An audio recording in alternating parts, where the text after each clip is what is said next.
Los buzos del puerto de Mar del Plata, Argentina. Episodio 16. Buzos de 1948. Ángel Antonio Tonello y José Eduardo Freitas Enríquez. Ángel Antonio Tonello, 1925-2004, nació en Turiz, departamento de Rosario, provincia de Santa Fe. Tonello recordó que: "Yo me incorporo a la Marina como un medio de vida, buscando un empleo. Había ocurrido la Revolución de 1943, las cosas no estaban muy bien, convulsionado como ahora. Entonces me metí en la Marina por considerar que era un lugar estable, un lugar de futuro donde tenía la posibilidad de tener bastante educación técnica y social. La Armada es de las tres fuerzas, era la más tecnológica por sus tareas. Un buque que está en alta mar es un mundo.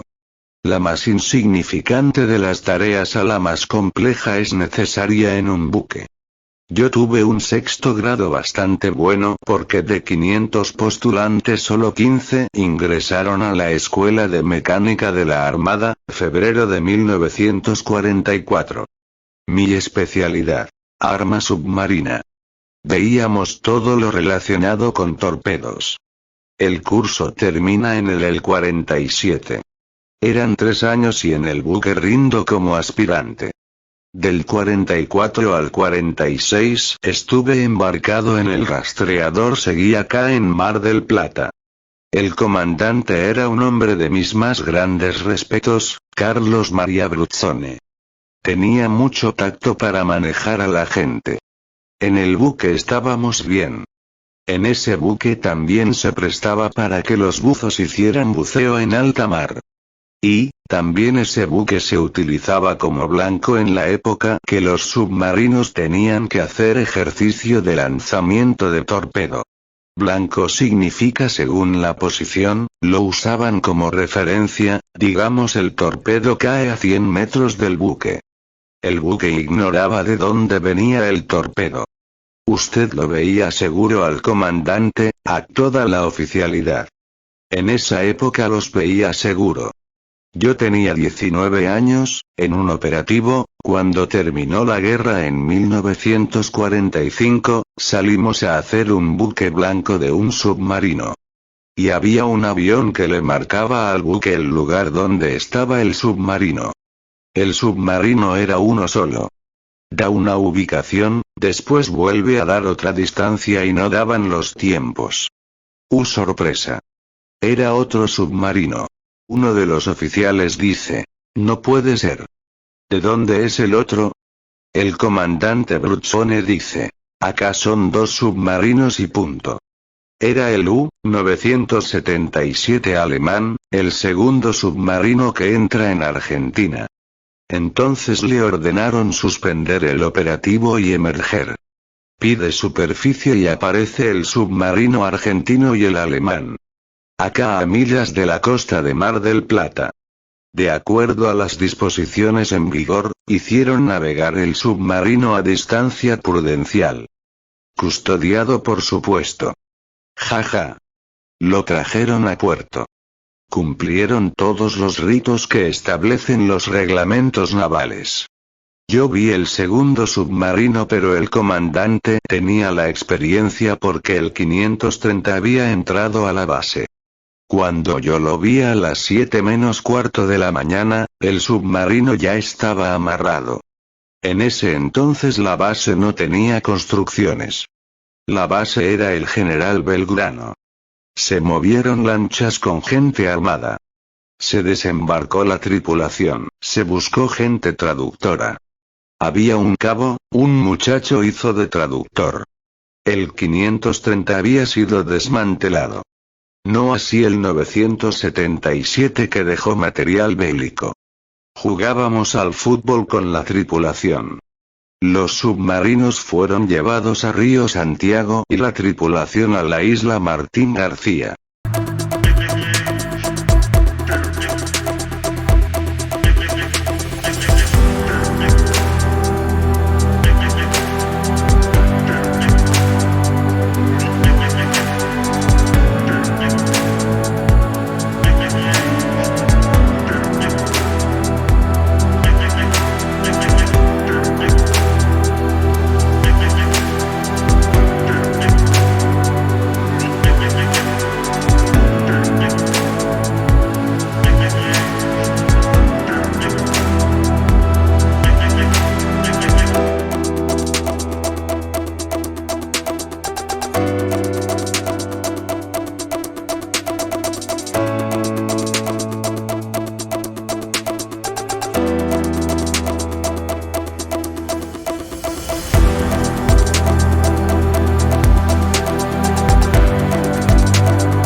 puerto militar no tenía edificio.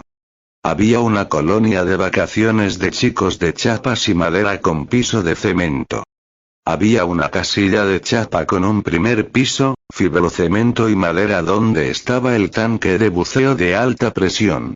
Y la cámara hiperbárica estaba afuera. El único equipo era el traje pesado. Nos daban mecanos para armar debajo del agua igual que en la película Hombres de Honor. La calificación venía por ahí, por el ingenio que usted tenía, la capacidad, la mentalidad, trabajar en el oscuro. Salimos buzos. Nos destinaron a lugares de trabajo. A mí me destinaron a Río Santiago. El primer salvamento, el primer trabajo de buzo fue donde se hace la fragata Libertad. Estaban construyendo el casco, pero donde estaba la rampa hacia el río había buques de madera hundidos y había que sacarlos para poder botar el casco. Era un equipo de 4 o 5 buzos, todos egresados de la escuela. Era un trabajo importante, sacar 2 cascos, entonces como en el curso de armas submarinas habíamos hecho voladuras de edificio, bastantes prácticas, después de un análisis, entre todos, tengo la solución. Le ponemos un explosivo. Era todo barro. Coincidíamos, entonces decidimos 10 kilos de trotil. Ángel Tonello narró su experiencia con prácticas de corte subacuo. Recordó. Ahí se utilizaba hidrógeno como combustible. Es una cosa muy técnica, muy estrafalaria. El equipo no rendía. Variaron la calibración del pico. Después se usó el acetileno como combustible. Acetileno-oxígeno. A poca profundidad andaban muy bien 10 o 12 metros. A más profundidad no era efectivo. A posteriori aparece un equipo alemán que trabajaba con oxígeno y el combustible era nafta super, nafta de aviación. También para 10, 12 metros siempre hablando de corte. Era más efectivo, costo más elevado y peligroso. Había que encenderlo en superficie y llevarlo prendido abajo. Si usted tardaba mucho, la temperatura fundía el pico. No tuvo éxito. Después viene la oxieléctrica. Ahí sí usted puede hablar de soldadura. El electrodo para hacer un trabajo submarino difiere del electrodo en superficie. No ponerse entre la masa y el arco eléctrico. Soldadura eléctrica. Nadie lo quería utilizar el equipo. Después de la posguerra vino. Muchos no querían. Soldar no. Soldar que chispa. Gusto salobre en la boca porque se buceaba con el traje pesado. Cuando la pera tocaba el metal se sentía.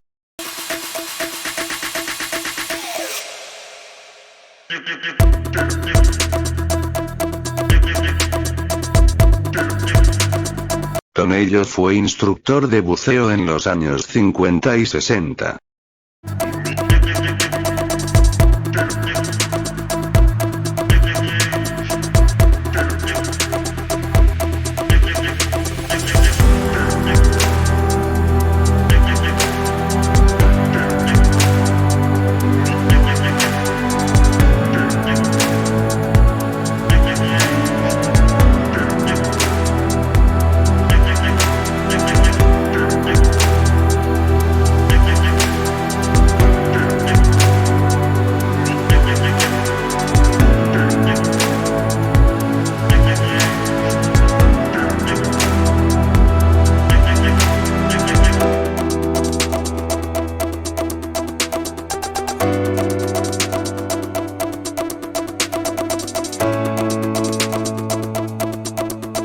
Construcción del mareógrafo de la base.